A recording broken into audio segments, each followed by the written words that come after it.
वहीं नायब सैनी आज के दिन हरियाणा में एक बार फिर शपथ लेंगे और तीसरी बार बीजेपी ने जीत की हैट्रिक लगाई है। बीजेपी का दबदबा जिस तरह से राज्य में दिखाई दिया, कांग्रेस इससे हैरान रह गई। बड़ी खबर फिलहाल, आज नायब सैनी सीएम पद की शपथ लेंगे। प्रधानमंत्री नरेंद्र मोदी समेत कई राज्यों के मुख्यमंत्री और डिप्टी सीएम भी यहां पर शामिल होंगे शपथ ग्रहण समारोह में। यह ऐतिहासिक पल, ऐतिहासिक लम्हा बीजेपी के लिए इसलिए भी खास हो जाता है क्योंकि कोई पार्टी हैट्रिक लगाकर सत्ता में काबिज हुई है। दूसरी बार मुख्यमंत्री बनने जा रहे हैं। चुनाव के पहले जिस तरह से जिम्मेदारी मिली थी नायब सैनी को, बहुत कम दिनों में उन जिम्मेदारियों को बखूबी निभाया और केंद्र पर इनका भरोसा लगातार बढ़ता चला गया, क्योंकि चुनाव के पहले लगातार अटकलें लगाई जा रही थी कि हाँ, दबदबा बीजेपी का उस तरह से नहीं है, लेकिन बीजेपी ने जिस तरह से जी जान से मेहनत की, वो मेहनत रंग लाई और आज ये इतिहास के पन्नों में दिन ये दर्ज होगा। और देखिए जिस तरीके से आज नायब सैनी की ताजपोशी होनी है, 30 राज्यों के यहाँ पर मुख्यमंत्री शामिल होने वाले हैं। और बड़ी खबर आपको बता दें, इस बीच यहाँ पर ये बड़ी जानकारी मिल रही है, 30 से ज्यादा राज्यों के सीएम शपथ ग्रहण समारोह में पहुंचेंगे। तो देखिए तमाम यहाँ पर लोग आमंत्रित किए गए, 30 से ज्यादा राज्यों के सीएम पहुंचेंगे। तैयारियां पूरी है, आज ताजपोशी होनी है, 30 से ज्यादा यहां पर सीएम पहुंचेंगे। एनडीए शासित राज्यों के सीएम, डेप्यूटी सीएम इसमें शामिल होंगे। तो देखिए ये बड़ी जानकारी, बड़ी खबर।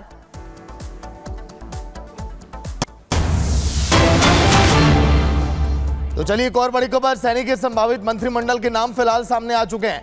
12 विधायक शपथ ले सकते हैं, जिसमें नायब सैनी भी शामिल होंगे। मंत्रिमंडल में 12 विधायक शपथ ले सकते हैं। ऐतिहासिक क्षण, ऐतिहासिक लम्हा जिसका इंतजार बीजेपी कर रही थी।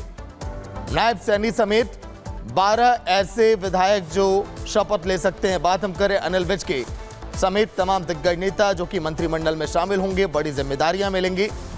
प्रधानमंत्री नरेंद्र मोदी इस लम्हे को और भी खास और यादगार बनाने के लिए पहुंचेंगे।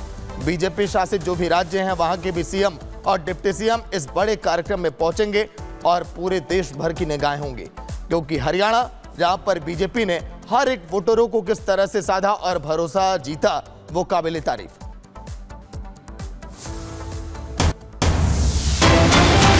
तो चलिए एक और बड़ी खबर, इसी बीच हरियाणा विधानसभा के स्पीकर के नाम भी सामने आ चुके हैं। पहले ज्ञानचंद गुप्ता स्पीकर हुआ करते थे, लेकिन अब नया नाम अब सामने आ चुका है। हरविंदर कल्याण, रणबीर गंगवा का नाम सबसे आगे इस समय दिखाई दे रहा है। और ये बड़ी खबर बता रहे, लगातार हरियाणा विधानसभा के स्पीकर के नाम भी सामने आए हैं। हरविंदर कल्याण, रणबीर गंगवा का नाम सबसे आगे चल रहा है। चर्चा में कृष्ण बेदी, श्रुति चौधरी और इसके अलावा लक्ष्मण यादव का भी नाम चल रहा है चर्चा में। तो देखिए ये तमाम नाम हरियाणा विधानसभा के स्पीकर के तौर पर अब सामने आ रखे हैं और हरविंदर कल्याण, रणबीर गंगवा के नाम सबसे आगे यहाँ पर बताए जा रखे हैं। देखने वाली बात होगी कि यहाँ पर किसका नाम यहाँ पर सुनिश्चित होता है, किस पर यहाँ पर बात सटीक बैठती है। चर्चा में कृष्ण बेदी, श्रुति चौधरी, लक्ष्मण यादव का भी नाम शामिल है।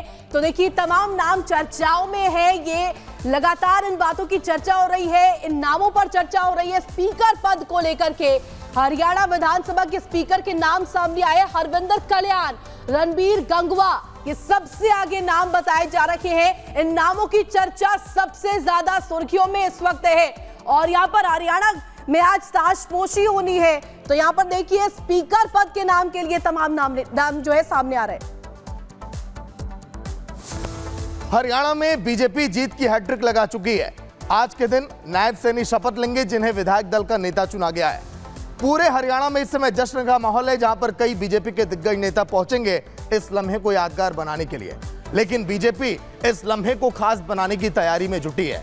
कैसी तैयारियां शपथ ग्रहण को लेकर और कैसे बीजेपी ने इतिहास के पन्नों में अपने नाम को दर्ज कराया और जीत की हैट्रिक लगाई, रिपोर्ट आप देखिए।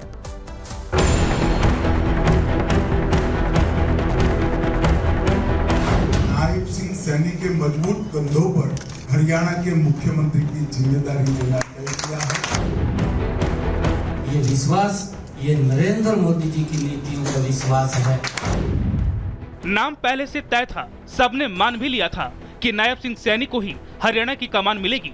लेकिन अक्सर होता यह है कि जो जनता सोचती है, बीजेपी उसे उलटकर सभी को चौंका देती है। लिहाजा हर कोई कश्मकश में था। पंचकुला में मीटिंग हुई, सभी विधायक केसरिया रंग की पगड़ी लगाए मीटिंग में शामिल हुए। विधायक दल की बैठक में कृष्ण बेदी और अनिल विज ने सैनी के नाम का प्रस्ताव रखा और फिर सर्वसम्मति से प्रस्ताव पास हुआ तो अमित शाह ने ऐलान कर दिया। नायब सिंह सैनी के मजबूत कंधों पर फिर से एक बार हरियाणा के मुख्यमंत्री की जिम्मेदारी लेना तय किया है। मोदी जी के उस संकल्प को 2047 तक जो विकसित राष्ट्र बनाने का संकल्प आदरणीय मोदी जी ने लिया है, उसको आगे बढ़ाने का हम कार्य करेंगे। आप सबको मैं बहुत बहुत बधाई देता हूं। सीएम का नाम फाइनल होते ही हरियाणा बीजेपी में खुशी की लहर दौड़ गई। नेता और कार्यकर्ता जश्न मनाने लगे तो पार्टी दफ्तर में नेताओं ने सैनी को जलेबी से मुंह मीठा करवाया। फिर राजभवन जाकर अमित शाह और सैनी समेत तमाम नेताओं ने राज्यपाल से मिलकर सरकार बनाने का औपचारिक दावा पेश किया। मुख्यमंत्री जी और अन्य जो मंत्रिमंडल के साथी हैं, उन सब का शपथ ग्रहण समारोह पंचकुला में होगा। आरओ ने एक मत से विधायक दल का नेता चुना है और वो मुख्यमंत्री शपथ लेंगे। सैनी के शपथ ग्रहण में अब कुछ ही घंटे बचे हैं। तैयारियां लगभग पूरी हो चुकी हैं। शपथ ग्रहण का समारोह पंचकुला के दशहरा मैदान में रखा गया है। सैनी के राज तिलक में पीएम मोदी समेत बीजेपी शासित राज्यों के सीएम और बड़े बड़े राजनेता पंचकुला पहुंच रहे हैं। शपथ ग्रहण में देश भर के 37 दिग्गज नेता शामिल होंगे। एनडीए और बीजेपी शासित राज्यों के मुख्यमंत्री भी पहुंचेंगे। शपथ ग्रहण में विपक्षी दलों के नेताओं को भी बुलाया गया है। किसानों, नौजवानों, पहलवानों को भी निमंत्रण मिला है। महाराष्ट्र चुनाव को देखते हुए ये प्लानिंग की गई है। हरियाणा सरकार जो होने वाला है, इसके लिए चंडीगढ़ आए हैं। पीएम भी आने वाले हैं। निश्चित रूप से बहुत खुश हूँ। बहुत ही अच्छा लग रहा है और बहुत बड़ी जीत हासिल हुई है, आप जानते हैं। और ये खाली संभव हुआ हमारा यशस्वी प्रधानमंत्री नरेंद्र मोदी जी के लिए। हरियाणा में बीजेपी ने हैट्रिक लगाकर जीत का झंडा गाड़ दिया है, जिसे थामे रखने की जिम्मेदारी सैनी के कंधों पर है। Bureau report, Republic Bharat.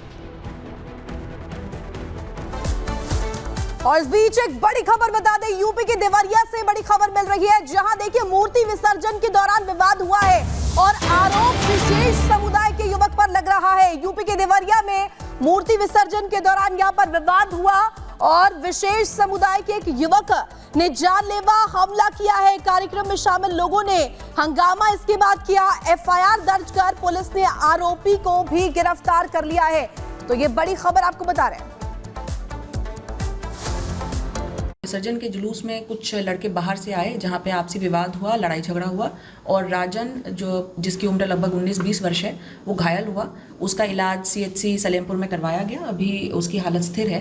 उसके और परिजनों द्वारा जो तहरीर दी गई है, उसमें से मुख्य अभियुक्त जो है अंगूर आलम, उसकी गिरफ्तारी हो चुकी है।